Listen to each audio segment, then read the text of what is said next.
What's up, guys? Welcome back to the Convicted Podcast. I know it's been a little bit of time here. There's been a lot of stuff that we've had to keep up with in the shop and everything, but I want to be able to put a little bit more focus back on the Convicted Podcast, and we just worked on hiring Caleb from Sauce with Spoons Media to be able to work on some of the podcast stuff, so I'm really excited about that, and I would love to hear your feedback on how the changes look to you or how they sound and whatever.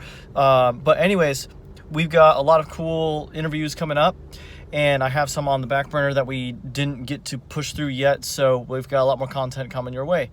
So without further ado, we got one right now.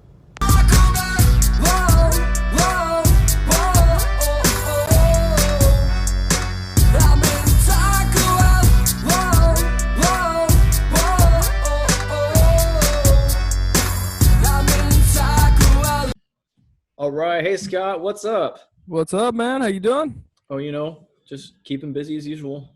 Always. Yeah. How about yourself? Doing all right, man. Very busy.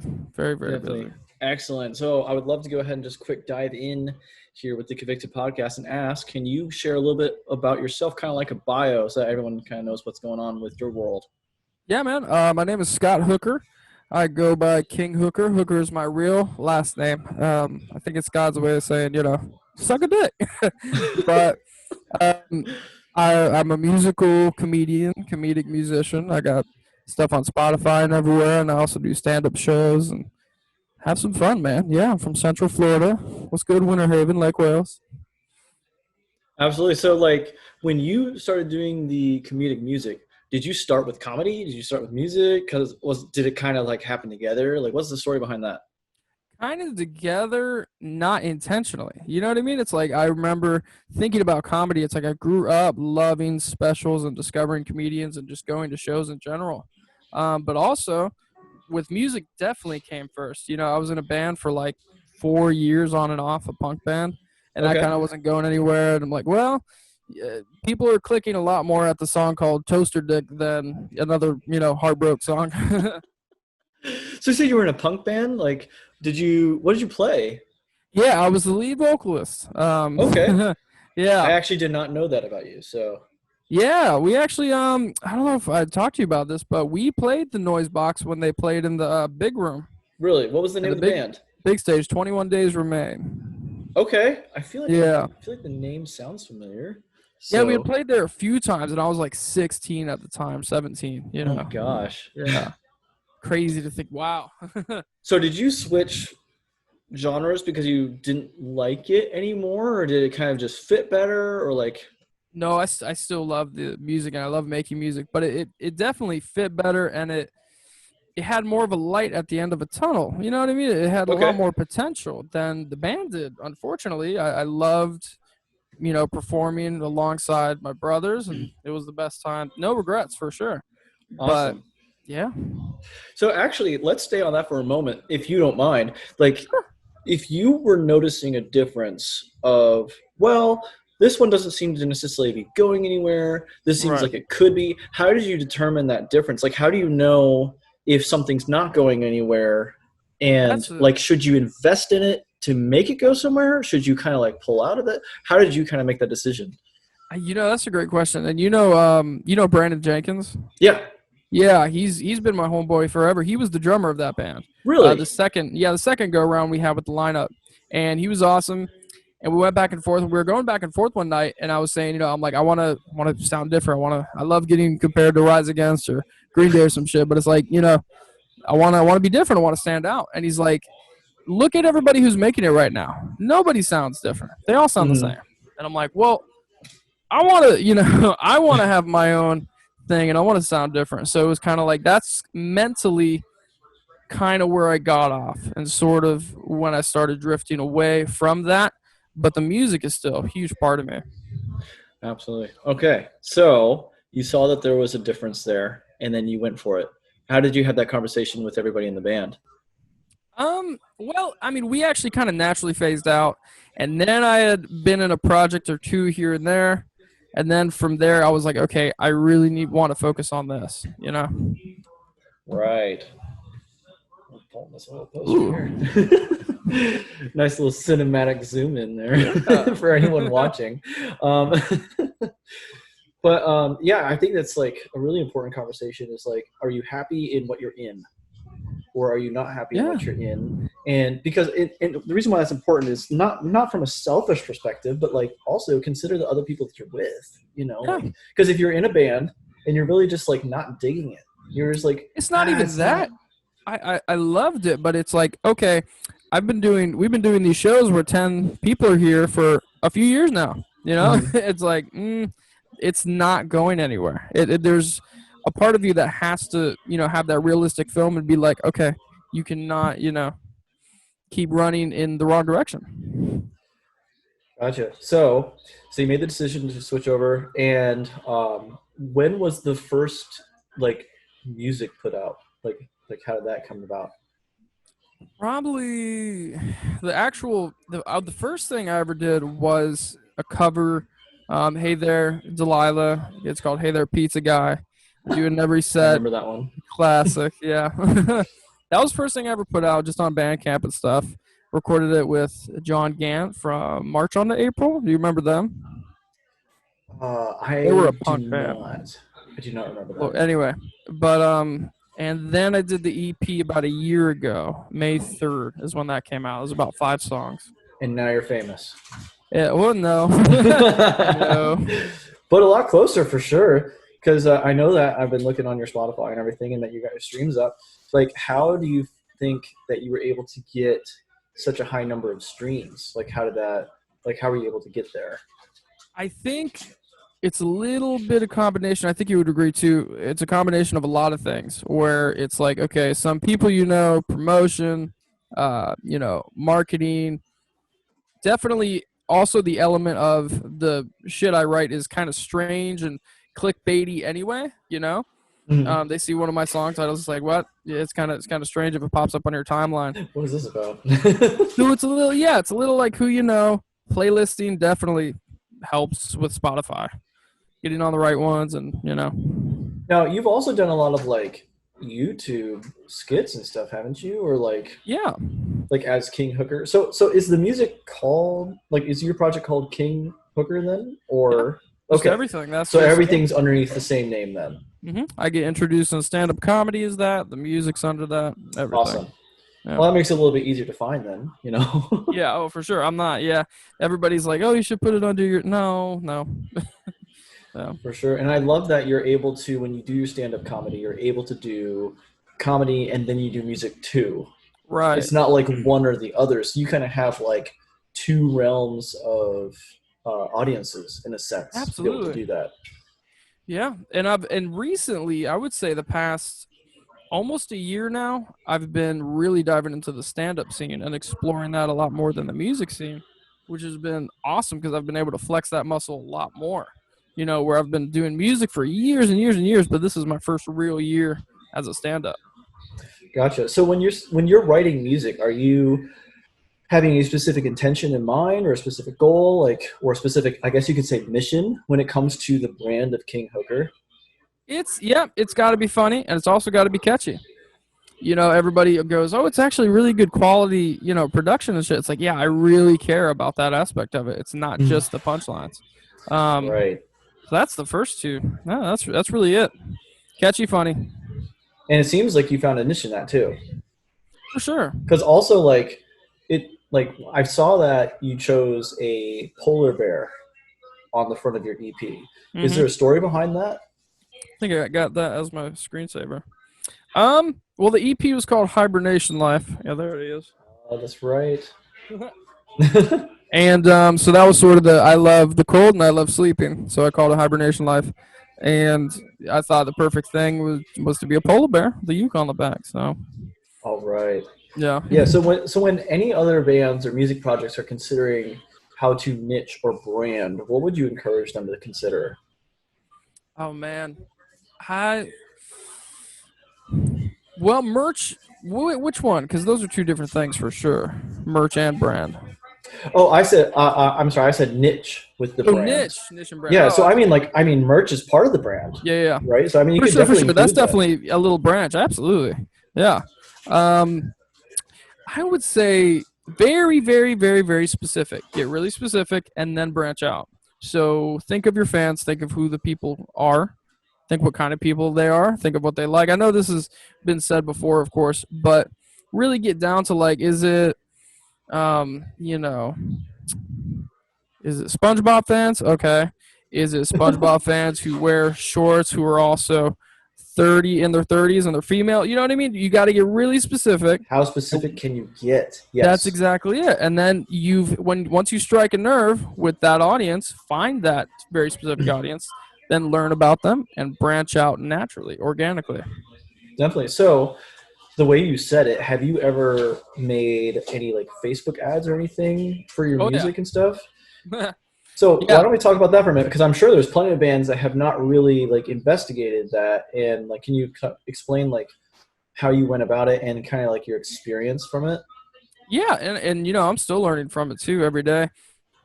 Sort of going off of what I said, the more I do it, the more I learn to, okay, get more narrow. Get more narrow, you're going to get a better response, Yep. Because at first, when you look at Facebook ads, you're like, oh, I can reach up to 50,000 people. It's like, sure, but only a few of them are going to fuck with it. And you're Right. not, don't waste money broadcasting to the wrong people. Because think about it. Right. That's like maybe you only get 30 clicks. That's however many thousands of people, Mm-hmm. that you just paid to put in front of and they didn't care about it.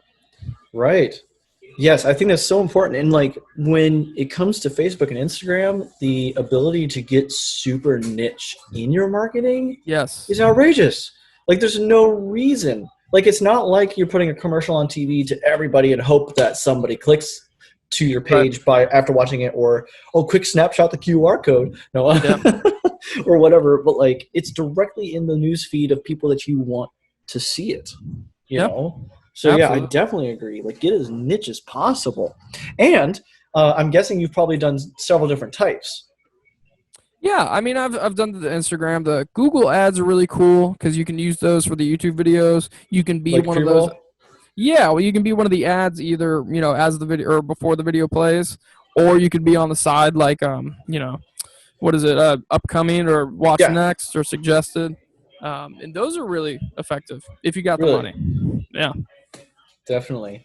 So when it comes to a band trying to grow their fan base and the amount of people that listen to them, is that something that you would encourage them to really check out?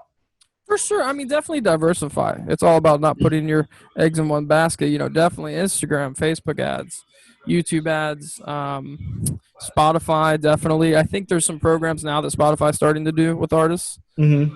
Yeah.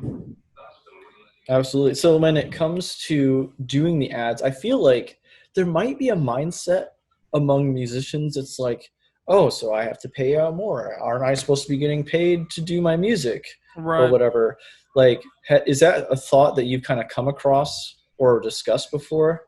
Yeah. I mean, that starts from the basis of you got to treat your band like a business. You Mhm. have to make sure whatever you're making, if that's anything, reinvest, put that into ads, put that into merch or whatever expense that you need for that project at that time.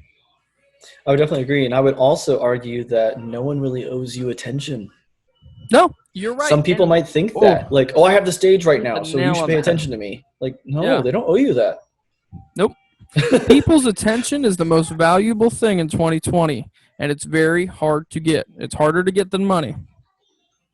I would agree. And that's why it's so important when you get niche about things, because then you're getting the Exactly. right person's attention, Mm-hmm. which would make it more valuable for you. Yeah. Yeah, and then like when it comes to being on the stage, I mean, like for us in Fourth Teller, we always said we have to put on a show so that it's worth them watching. Absolutely. And I'm sure that there's been shows that we've messed up, and that we didn't do as well as we could have, but like we For try sure. to bring the energy. And I'm assuming you probably Y'all felt the same definitely thing. do. So Yeah. because just because you're doing stand-up comedy doesn't mean everybody has to listen. No, it's also that's definitely it. Stand-up comedy, I learned that, feedback is immediate. You feel me? It's like, if your joke doesn't work, they're going to let you know. It's quiet. Yeah, so it's like you really learn how to hash it out with you, a mic, and 100 strangers or some shit, and it can be very scary. But you mentally also have to put in 110%. You know, it's like if these people are going to give me, like we were talking, attention, even for a few seconds, if I'm blessed enough for someone else to pay attention for a few moments, I'm going to put all my fucking dick into that performance. Yeah. Sorry. Can we swear? That's fine. Okay. It just cracks me up the way you said it. It's not a lot of dick, but so the moral of the story, if you take anything away from this podcast for everyone that's listening, make sure you put all of your dick into everything you do. Not just the shaft, the tip. Yeah. Oh my gosh. That's going to be a quote for sure. See that on a pillow. I think we could probably make that happen for you. Dude. Oh, God. Especially if it's a body length one. I could see that. Do y'all do pillows? Convicted? We could. I was going to say, it's like we haven't done it before. No one's like said, hey, can you screen print my pillows for me? Like, I mean, yeah, we can. We can embroider them. We can screen print on them. Whatever. No one's asked. Maybe we'll consider it next time. Oh, there goes some of your brand. Actually, why don't you sell pillows as King Hooker when it comes to the hibernation thing? That's not a bad idea. How hilarious would that be? That's perfect for your brand. I would say, like, everybody likes pillows. It's like, or at least the pillowcase. You know, this is true. Yeah. Find some like pillowcase at Target or something, and like see if it works with your color, and maybe we can try something. I don't know, or wherever you end up going. So I could definitely see that. You could go the cheap route and just buy plain white, or maybe like skin colored pillows, and then draw some veins in it, and make them look like balls. You know, and sell them as a pair. Now we're talking Spencer's. Yeah, jeez. I feel like you would go in line with Spencer's. Oh my God, yeah. Yeah. I met the best people in there, you know? They're always so fascinating. That's hilarious. So I also noticed that you have started TikTok, and I'm curious if you've had any feedback on that. Yeah, it's everybody is just, you know, just get on TikTok, you know, and then some of my fellow comedian friends are doing very well, and I'm proud of them. And I just got to get the motivation for it. I got to start clipping shit and putting it, you know, because I know that's really helpful. You can turn, you know, a 2-minute video into 4 TikToks or something. And, so I'm on it. I have like 39 followers, so it's a little discouraging, but I got. But you just started, right? Rockin'. So let me ask you, when you've made some posts, you've seen the numbers of views, right? For sure, yeah. So do you feel like the number of views on those posts might be more organically than you would get, say, on Instagram or Facebook? To a certain degree, because it's like I'll use 5 hashtags, and then even though I have 39 followers, it'll get 200 views if it's to a song or some shit. I will say the view count is not hard to bump up if you really try. I just need to definitely put in the work. Yeah, I would definitely argue that. I think musicians and bands need to really consider it, because like right now I'm posting it's content. It is. And also, like, there's more people than content right now, so the organic reach is better. And also, like, I've been posting some stuff. I try different things because I'm just like, well, let me see what works, you know, like whatever. And like I'm getting 500 to 1,200 views typically on like any of them, and it's just like I could not imagine myself on my personal page on Facebook posting any of this and expecting that many views. There's just no way. And I'm getting followers that I've never met before, not on Facebook, not on Instagram. So it's just like I just think it's important to consider it, especially since it was a music-based app in the first place. I think that's why they're also slaying right now too, because it's like, you know, a year ago I would say everybody's like, TikTok, that's fucking stupid, you know, but now it's like, ooh, everybody should get on it, you know. Yes, I definitely agree. So like I would say, if you're a band listening, if there's any way that you can just show who you are as people on there, maybe even try some of the trends if you want to, and then post your music on there too. You never know. What could hurt? Try it. You could literally one single from your average rock band or whatever. You could get 3 easy TikToks out of the bridge, or, you know, part of the chorus, whatever. Yes. Clip it down, post it on there, make sure you size it. So, and then hashtag it too, and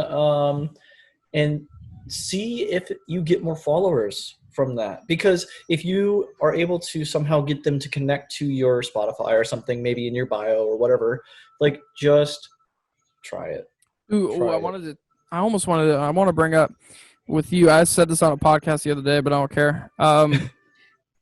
It's at this time right now, it seemed like before the whole pandemic and everything, we were oversaturated, which we still are, with content, with entertainment, especially America. You know, we have so many creators, just Right. naturally, just artists and everything.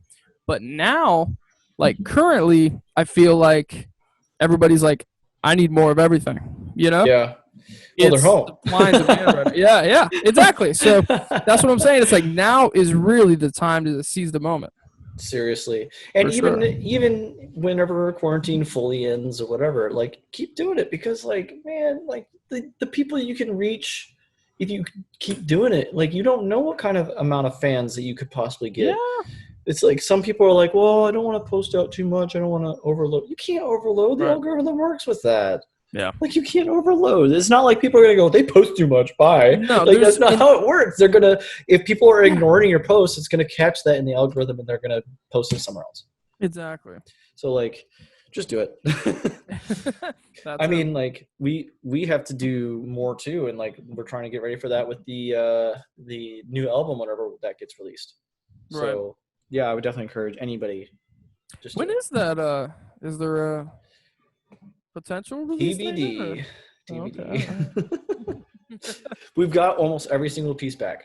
It's just Nice. It's just now like waiting, and then because of like COVID going around, we're kind of just like, let's just hold on. Let's see. Let's wait a little bit longer. Sure. Let's make sure that we can tour around the same time so we can get the first week sales. Right.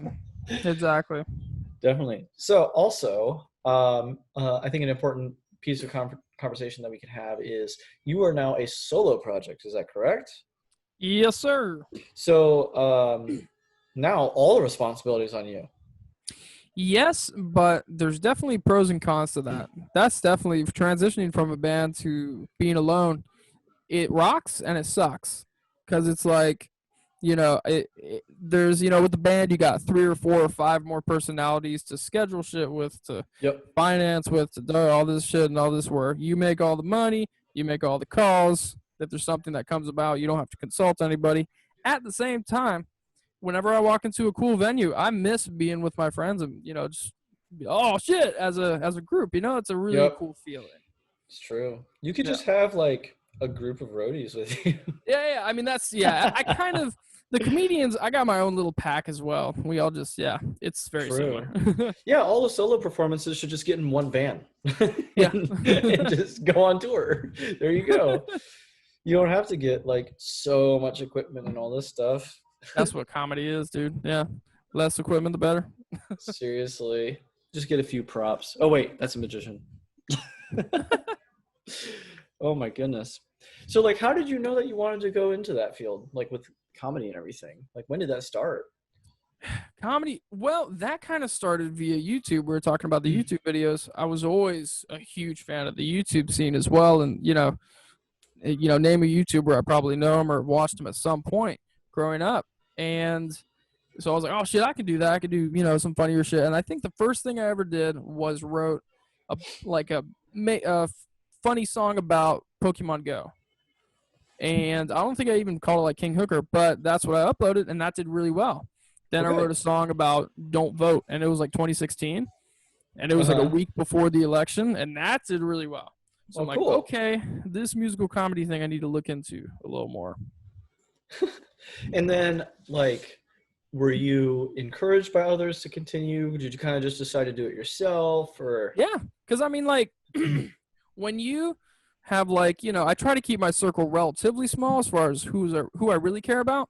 And when those like 10 people, you're in a band and they're like, yeah, that's great and everything, and then you start, you know, doing musical comedy, like, oh shit, then they really start paying attention, and you turn their heads, and it's like, fucker, you were supposed to be paying attention before. But sort of that, it's like, okay, this is, you know, I'm gonna choose that road. Definitely. So I'm assuming that you're enjoying it. Oh yeah, love it. Well, good. So I'm glad that you found what you could be passionate about, and you could bring that to the world in such a way that you're hoping to make people smile. you know? Yes, that's the goal. I'm sure like that's the biggest compliment to you is a laugh or a smile or Yeah, something like that. that's exactly it. Because laughter is so fucking, it's a moment where you're not thinking about anything else. Otherwise, even right now, I'm like, fuck, I probably got to do some laundry after this. It's always on your mind. But when you're laughing, it's sort of that just a brief moment. Nothing else is occurring to you other than that moment. Do you know how much anxiety you just brought to some people? Mentioning laundry. Oh no, like, oh crap, that's right, I gotta go I'm change behind it. too. It's in the wash machine. I gotta put it in the dryer before it gets stinky. Oh my god, made that mistake. I'm like, oh shit, go again. All right. Yes, that's the worst. It's like, well, it was meant to save me time. Yeah. Oh man, I'm so thankful for innovations like that. Let me tell you. Oh god. Yeah. Oh, and it's also crazy to me like that we live in such a day that like, what is it? Wasn't it just like, I want to say a little over 100 years ago, but less than 200 years ago when like recorded music started like actually happening. It's not been around that long. Maybe probably not even like 100. About that. It's not been around long. Before, when you used to hear music, it was live. Yeah. And There if was it no was recorded recorded, music. it was live, That's like the first recordings are probably live, correct? Yes. Yeah. It wasn't like mixed and produced and all that stuff. Right. So like we live in a different time, and now there's plenty of people, depending on what you write, that they can do stuff with their phone. Just their phone. Yeah. Like if you're writing, if you're really good in a rap, you could probably write a beat that sounds really good with your phone. You can record it with your phone, probably put some filters with it on your phone, auto-tune, whatever. You could probably put it on SoundCloud. What am I saying? SoundCloud with your phone. Yeah. You see what I'm saying? Like one thing could probably do that for certain people. Literally, I got my roommate's younger brother. He's like 16. He's kind of a SoundCloud rapper, but let him borrow this mic, $100 mic, and he did everything on his phone. And he showed it to me afterwards. And he's like, "This is a really crisp mic. It sounds great." And I'm like, "This isn't even mixed, is it?" He's like, "No." I'm like, "It sounds fucking great." You know what I mean? Absolutely. Yeah. Like it just blows my mind. And so like when people are, it's such an interesting dilemma that we're in, because it's like some people think like everything is so They overanalyze it, Well, but I'm also thinking about the amount that's out there. Yeah. There's a lot of music that's out there. You're right. And you can just be washed under the wave of the music. But like, definitely, there's also so much potential now when you didn't have it before. Yeah. At the same time. So like, if you're really passionate about it, you really think your message should be heard, and you really want to do it, you're going to put out the content, put out the music. Yeah. You're going to push, and you're not going to do it in a rude way. Like, try to give value to the people that you're asking to do that. Absolutely. But there's so many ways to get people to listen. Like, one of the things that I've been trying to do recently, and I think I might have mentioned this on a previous podcast, I don't know, but like sometimes if I'm playing Xbox and I play with a person I'm talking to on the mic, whether it be like Call of Duty or Rocket League or whatever it is, I might just say like, "Hey, by any chance are you interested in like metalcore or hardcore or whatever music?" Like, yeah, I kind of like it. Like, by any chance, would you mind listening to just one song? If you hate it, throw it in the garbage. I will not be offended. Yeah. And there was one kid that was in Pennsylvania that listened to it, and he put up posters of us in his school. Oh shit, that's so cool. Like, what? Like, what? He like just printed up a couple of things, and he shared us with a few people just because I played Call of Duty with him. Never met him before. So awesome. So like, it's just something you can do. Like, try it. Like, and don't be offended when people don't like your music, please. Like, I would argue music is preference based. Some people are like, "Oh, some music is like bad and blah blah blah. It's poorly." You know what? Preference. Some people like it. Some people like it. Yeah. So if you're playing to someone that doesn't like your stuff, they're not going to like your stuff because it's the preference. I completely agree. And also, you hit a good – that's also free promotion, just literally using your own, not spamming. There's a fine line between that, just like commenting on everybody's shit, saying, "Check my shit out." You know what I mean? Right. But taking the time and talking to people maybe in other social groups that don't necessarily know about what you do and everything, because we enter those groups on a daily, weekly, monthly basis. Yes, and some of it is time investment too, because you could do so much with just time investment without even the financial investment. If you look up some music groups like for example, if I look up Pennsylvania metalcore or something like that, because I think we kind of moved a little bit towards metalcore with Fourth Elder. I don't know. It's kind of hard to describe genres. All right, Rage War. Yeah. With the beers you already got. So, like, if I joined that group and I said, hey, I'm new here, by any chance, can I listen to and give any feedback to one of your songs if you could just do the same for one of mine? Yeah. And that takes time, but you're networking. Yeah. You're building a relationship. What happens if you tour in Pennsylvania and now you meet that person? You build a lifelong friendship. Potentially, it could happen.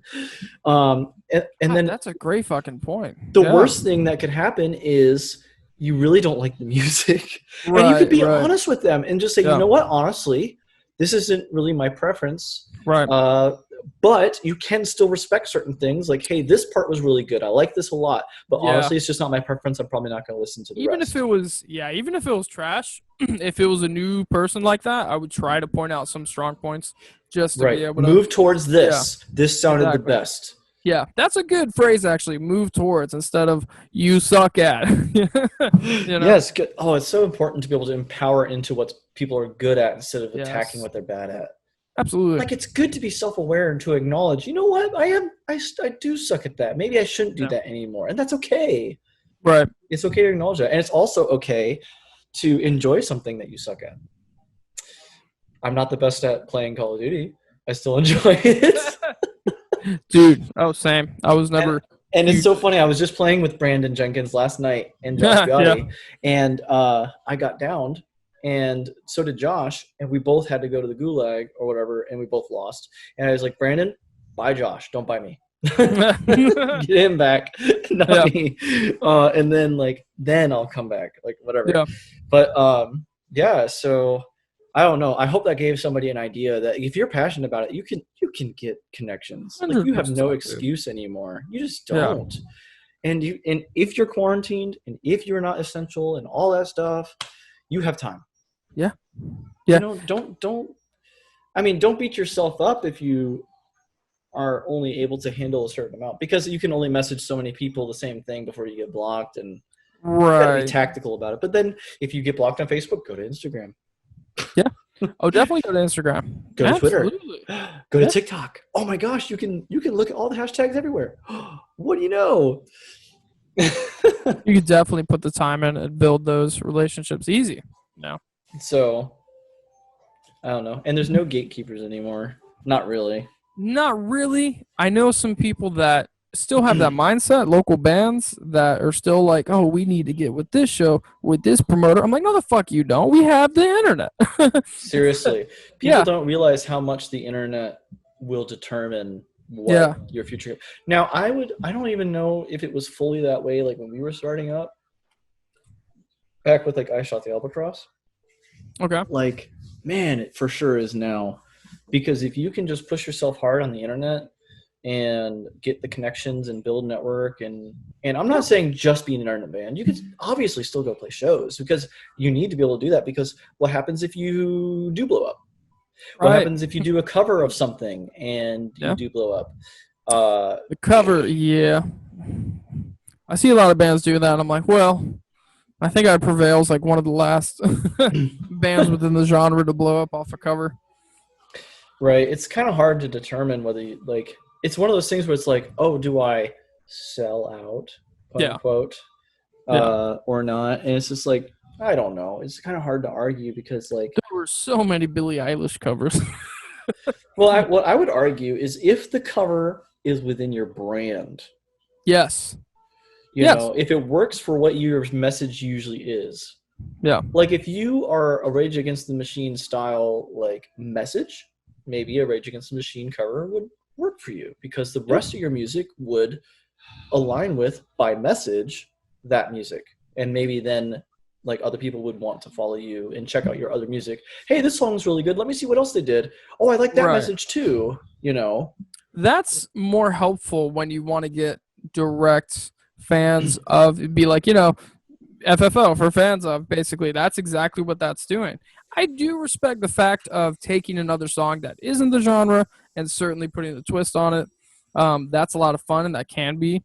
a lot of fun, but it's and it wouldn't be selling out per se, but it's just Hmm. like a fine line between are you doing it because you want to and you like the song, or do you know it's going to get some views naturally because of what it is?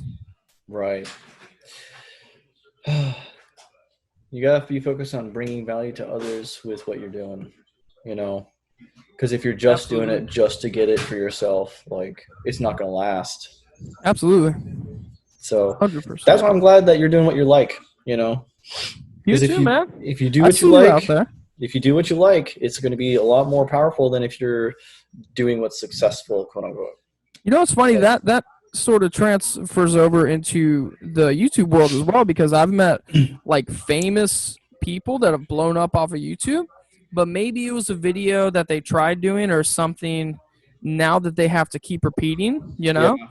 I met this one chick who basically she blew up off of doing videos through Google Translate. Like you know Hmm. how Google Translate will transfer a language and it'll be weird. It won't be exactly it. Right. So she'll do cover songs with that English translation, and it'll be weird, and it's really funny. But now that's the only way she can make a living is she keeps doing those songs. And Hmm. she's like, I want to do other stuff, but nobody really likes it. They just keep wanting me for the the covers and everything. And I'm like, that doesn't sound You fun. know what I would encourage her to consider? If she's not happy with that, that she should begin putting out less videos of what you're saying that she does and putting out more videos of what she wants to be talking about. Because the thing is, some fans will leave Hmm. because they only wanted that one thing, but she'll get different fans that are actually what she wants. And over time, don't you think that will Yes, probably build to where I she's at now? yeah, she does have a good fan base for that stuff that she releases that isn't the covers. Or the Google Translate videos, but it's definitely small potatoes, and she's kind of discouraged from that. But I definitely, it's like, yeah, it really, you really got to put the time in it. I don't know why that would be discouraging because it's almost like when you start off, if you like, for those listening, like, let's say you don't have a TikTok yet, or like you just said, you have a very small amount of followers. Everyone starts with zero. Yeah, Everyone no, for starts with sure, zero. no, for It's sure. like it's going to start small. For her And situation, I meant more of like a financial basis because she's making all the money on it. She's making none of the money doing her, passion. Which it's like, oh, so I guess the example what I was going with the conversation was do what you love. So when you blow up off of what you're doing, you love it and you won't be sort of, she was just doing it for a gimmick or for I gotcha. something trendy. Same with the Yep. cover aspect. Yeah. Yeah, sometimes it's so hard to switch, but like when you switch towards what you're passionate about, everyone Yeah. will win, honestly. Definitely. Because even the people that are like, why aren't you doing rah rah rah? I can't believe those people. I don't get it. Like, let the person do what they want to do. Like, like go Those are somewhere cat else. people that say, "Why aren't you doing meow meow meow?" They're just cats. Why aren't you feeding me? Those giant cats got their arms crossed, like meow meow meow. Cat Pants 69 says, why aren't you doing meow meow meow? Well, that got stupid quick. But those comments are dumb. Like, don't let comments like that No. affect you. Like, if you post stuff and people are like, "This sounds stupid," like, Yeah.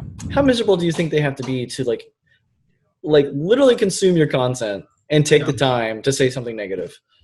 Yeah. It's not even helpful. No, it's not. It's like I did that diss track about Taco Bell. Uh huh. Dude, the comment section you would have thought I was talking about abortion. I mean, people were like you need to die tonight. I'm like, it's fast food. Like, if I eat Taco Bell, I might die tonight. Yeah, exactly. That should have been the response. And it's Oh funny man, how yeah, that's sad. yeah. And it's funny how you'll see like 30 great comments, and then there's that one, and you're like, fuck that guy. And that'll get to you, but you should really just, Don't let it really get to should. you. Yeah. Yeah. But also, like, I don't know, it is an important concept to consider. Like, do what you're trying to do with your passion and reason in your Yes. message so that it doesn't necessarily matter if they say yay or if they say boo, if they say you're the best person ever or you should die tonight or whatever. You can do it because you like it and you know that what you're doing is going to encourage or bring value or whatever it is, like Right.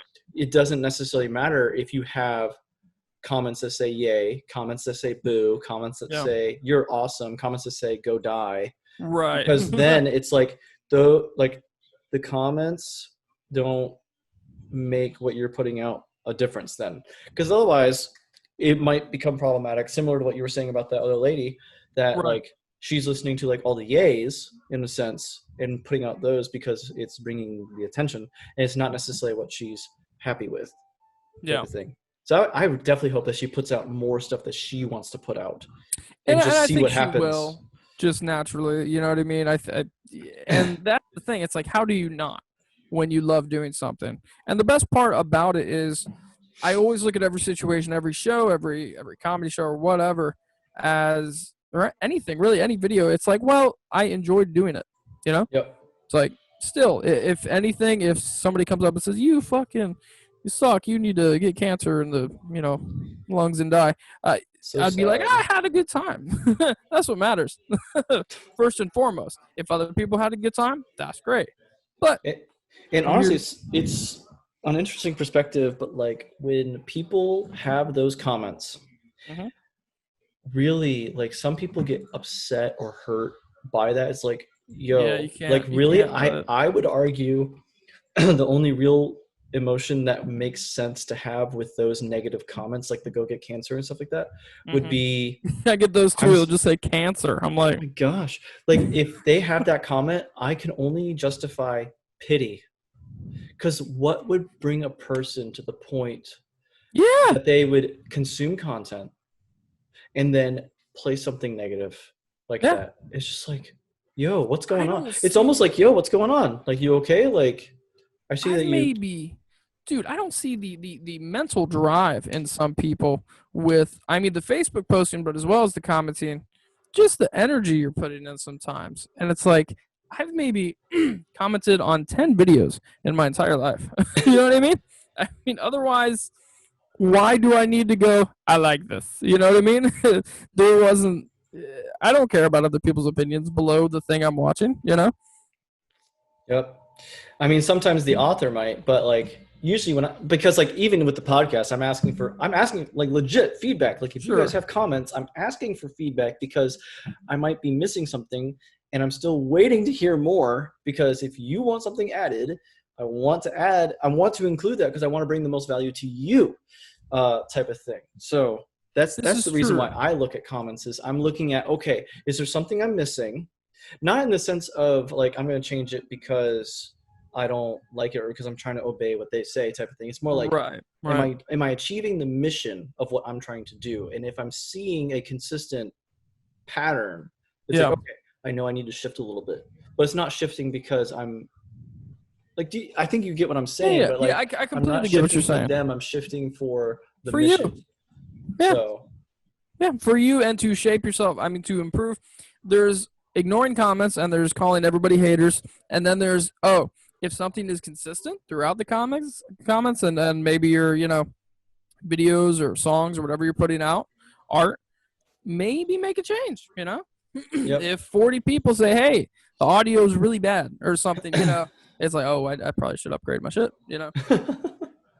Right, there's not much excuse now with like access to some filters and everything like that. Like I'm There's sure you can not, there Google a really, lot. but that was just an example. Yeah. Yes. Oh, and don't let anyone be scared about putting something out that has quote unquote bad quality, because the Yes. audience determines that, not That you. does not matter anymore. So In seriously, like, have you I would seen say some the mid to, TikToks? yeah, my bad. Go ahead. Oh, I was saying, like, have you seen some TikToks? Like, some of them are terrible quality, millions of Yeah. likes. I mean, Like, yeah, it's just, yeah. Some of them are very cringy. That's the part of it too. Is I see some shit come up, and I'm like, oh lord. But yes, sometimes they're yeah, great, sometimes they're terrible. I'm very much an old man in the mind. I'm like, oh fuck these kids. Why would you eat a Tide Pod? Yeah, I'm All so crazy. right. Oh, well, I'm looking at the time here, and I'm actually due for another meeting soon, so I actually got to get going. But man, Scott, I love having you here. Hey Um, man, thanks for having me. Absolutely. I love having the conversation that we did. I really hope this helps a lot of people, and at least just gives them something to consider, to kind of like chew on, and like Bet. I mentioned several times, if you guys listen and you have feedback, if something you apply helps you, I would love to hear about it, because I really want to help people succeed, whether they're pursuing musicianship or whatever it is they're trying to do, with their band or Absolutely. anything. So yes, again, Scott, and I will make sure I have all your stuff with King Hooker tagged in the description and everything. So guys, please check him out. I'm guessing Yes, yes. is the handle at King Hooker, or is it something else? So just, I mean, type it in anywhere, it'll come up basically. But it's at Hooker and then another ROX. So Hooker Rocks. Awesome. All right, Yep. thank you so much, Scott, and I will see Thank you you. whenever the heck our next show is. Yeah, yeah. We'll see each other out there for sure. All All right, see you, man. right, man. Bye. Help somebody. Look my way, I know I look like a potato. I'm screaming out, look my way when it's hot outside, I'm a tomato. I'm yelling out, look my way, I know I look like Bobby from King of the Hill. Thanks again for checking out the Convicted Podcast. I hope you learned something. I hope it inspired you. I hope it made you laugh or smile or all the above. Again, if you have any feedback that you can give us, or any thoughts that you have about this, or any questions or anything, please comment or write a review. Let us know. Message us. Anything with Convicted Printing. And be sure to follow the podcast. That way you get notified whenever there's a new one that comes out, because we're going to start doing a few more recently, and more frequently rather. And thanks again. And I really hope you have a great day. We'll see you next time.